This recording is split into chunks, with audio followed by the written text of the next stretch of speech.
เอค่ะเอเนี่ยเราไม่อยู่ด้วยกันก็จะเข้าพิธีเข้าผันนะคะมาถึงบ้านเจ้าสาวแล้วเราก็ทำตามประเพณีนะคะเดี๋ยวค้างไว้ก่อนนะคะ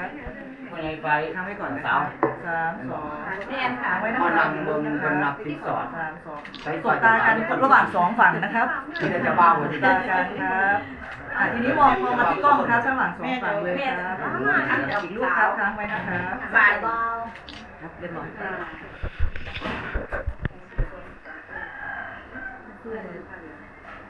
เขา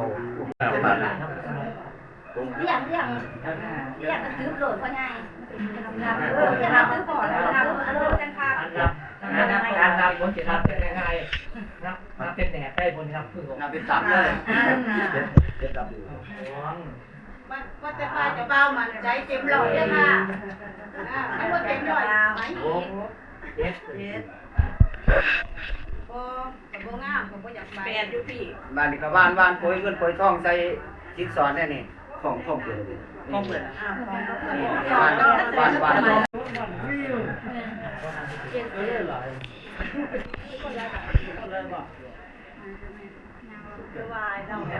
พอหน้ายัง อะไรเนาะตรงไหนเขาถาดทีแล้วเนี่ย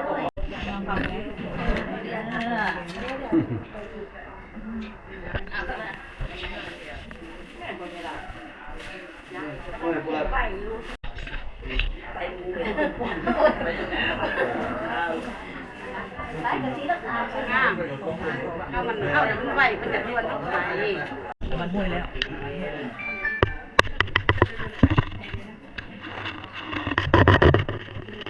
แม่จะเป่า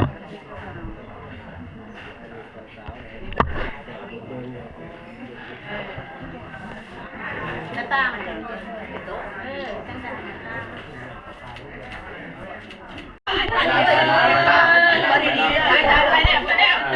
ไปเก็บไปที่ตู้เซฟนะเก็บไปดีๆได้ใช่เนี่ย ท่านเจ้าบ่าวและเจ้าสาวจุดเทียน ฝั่งนู้นไหมเพื่อเป็นสิริมงคลของงานของเฮา โอเคขยับเข้ามาอีกนิดนึงโอเคมองเทียนเด้อ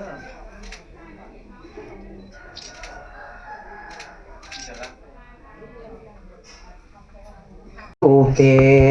สิริสิขาระตะเตจันทริเควิมาเนทิเปรเทโภสันอุเตและในรูปลมที่โภสันสิริสิขาระตะเตบนยอดเขาและหิวโหยจันทริเควิมาเนในวิมานอากาศที่เปตนอยู่ในทวีปต่างๆมีอุดรกุลุทวีเป็นต้นรัตเท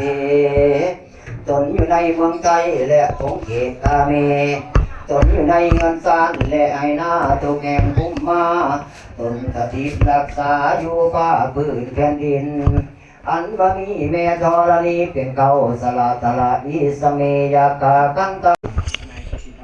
นายกิตติพงษ์และนสอ่อนอนงที่ได้ร่วมการแต่งงานมื้อนี้ก็ขอให้ทั้งสอง